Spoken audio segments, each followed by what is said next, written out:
back to another video by Kayak Angler TV. Today we're going to be doing part 2 of the Kayak battery box modification build. If you haven't seen part 1, we'll have it linked in the description below. Go and check that one out first, and then come along with us and see what we're doing next. Okay guys, we're back at the workbench. This is where all the magic kind of happens. Broken coffee cups and slingshots that maybe should have never been made. Knife pouch that still doesn't have a home. Anyway, we're going to get going here. Kyle and I have been discussing. He wants his USB right here. And on-off switch here. And then around this backside, because this is the opening dimension, this backside here is where the power outlet for his fish finder and his solar panel are both going to come out the back here. And as we process this, we'll get you in on the whole thing. Okay guys, we got the hole drilled. Now this will go in here. Flap opens. There's an LED display in the middle here. Once the battery's connected and the power is turned on, that'll tell you how much power, how much voltage you have left in your batteries, which is a little handy, so you can see if you're gaining or losing while you're out on the water. So next step, make a hole for the light switch or the power toggle, and we'll go from there. Okay guys, once again with the magic of cameras stop and play, we are ready. Here's the hole for the toggle switch that is going to turn his system on, and we're ready for this. Now, because we're fighting a water system, usually playing out in the lakes and whatnot all, we're going to make this waterproof just with some good old silicone kitchen and bath. It is a clear silicone, so we're hoping that it's not too ugly while it's out and about. And I'm going to get the juice flowing here. Okay guys, now this is siliconed in. It'll set up in time. Now to put this USB voltage meter in, and we'll get this whole thing just a rocking and rolling like it needs to be.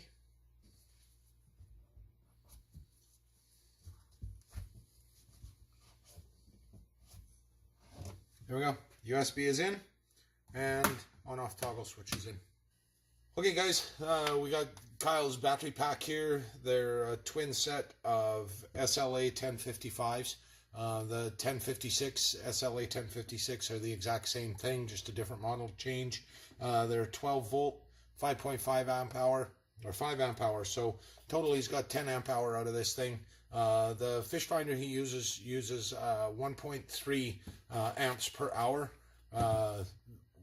through sonar and stuff like that, and keeping the night light and all that on. So that's specs in the book anyway. So what we're going to do is build a little retaining. Those batteries obviously fit perfect in here, and that's why we chose this container, is for their fit. We're making a small wedge here, and it's just out of the same puck board that we made the box, the console box out of. And what we're going to do is put this in here and silicone it in so that these batteries don't slide around and whatnot all. So I'm just going to leave the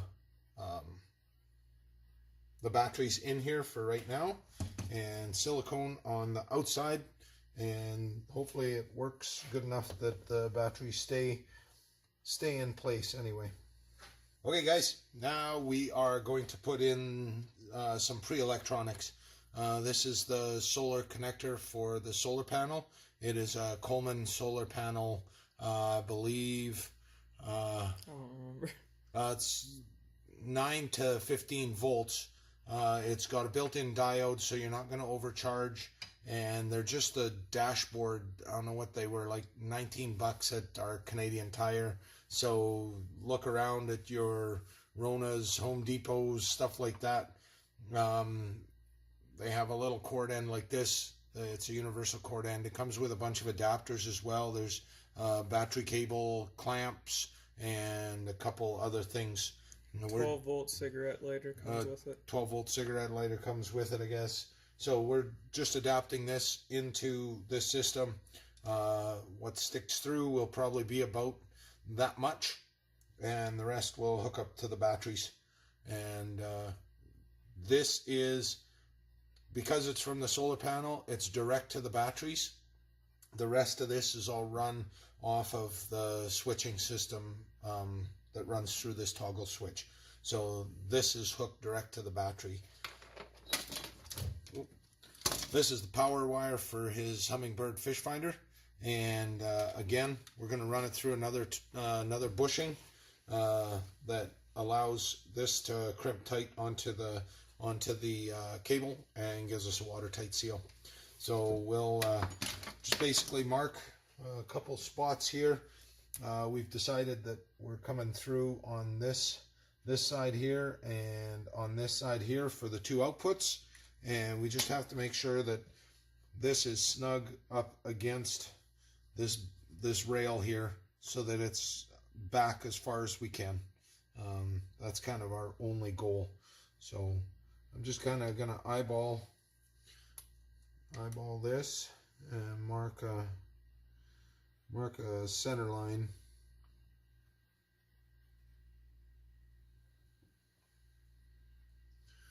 And that way I know that that's my center line there, and that's my center line there. That's not the lid. All right. Pre-drill hole.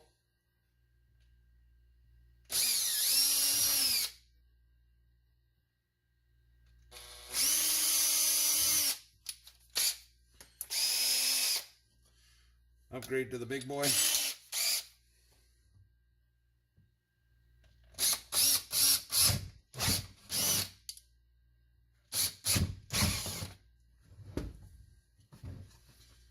And we'll have to ream out a little bit.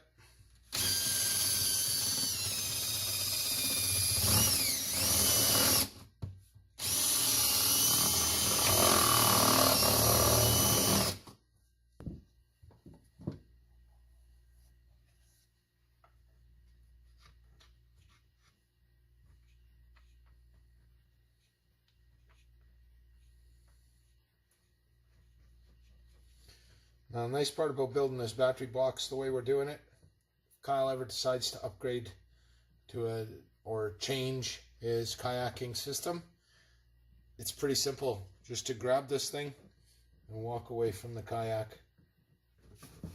So there's a bushing on the inside that looks like this.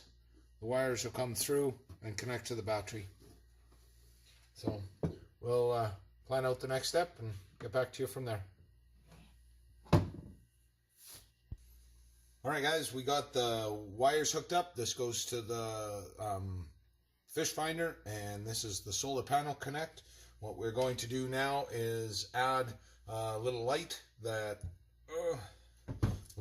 comes on. So it's going to be hooked to the switch here. So it's going to be hooked to the switch so that when Kyle has the switch engaged, he knows that the power's on without actually having his USB open. There is a voltage on here as well, but this will just give him a little idea, a reminder that the light's on, or that the switch is on. So we're going to go through the wiring. We'll add this little beacon for him, and we'll get going the rest of the project here. So follow along.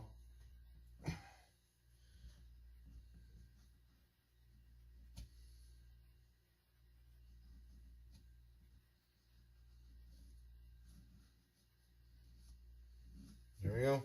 Pretty as pink.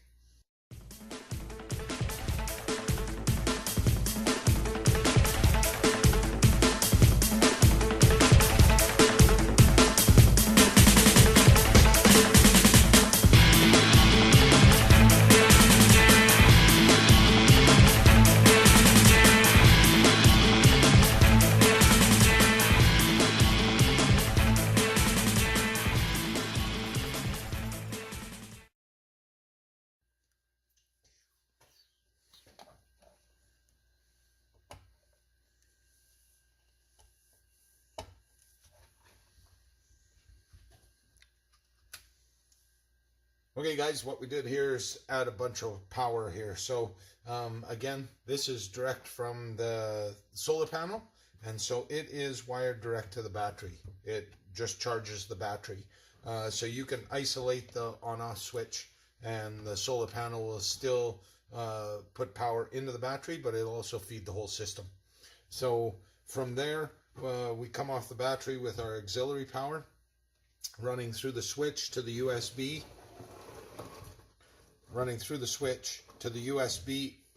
both positive and negative. We switch the negative, which doesn't matter really which one you switch, but most people switch the negative.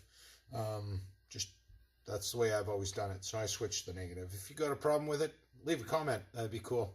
I might learn something from you guys. The other thing we also found is when we fired it up, this fancy little light that we put in, I thought was an LED. It is not an LED, and it sucks the power out of this thing like no tomorrow. So we disconnected the light. So when we turn the power on, the light right now is not functioning, but you can see here that the batteries, we haven't put a charger on them since last fall, so they're at 8.8 volts right now and holding. So Kyle technically could just plug in his phone, and we should be able to see some battery charging. What the hell?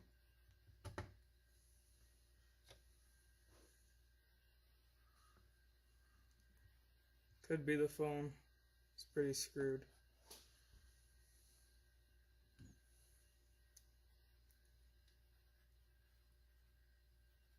Weird.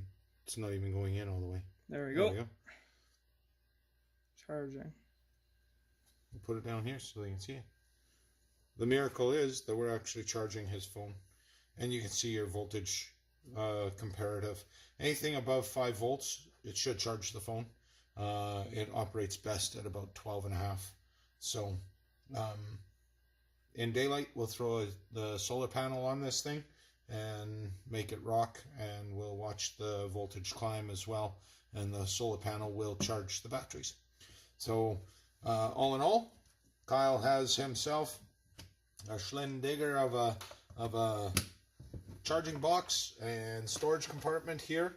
He's got lots of room in here. What we're going to do, once we kind of get all the little things figured out, we'll probably put some sort of false cover over the battery and deal with these wires so that they're up out of the way.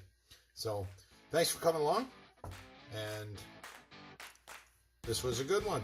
You got to like, you got to subscribe, and you got to hook onto that notification bell so that you get all the newest updates of all the projects that we're doing.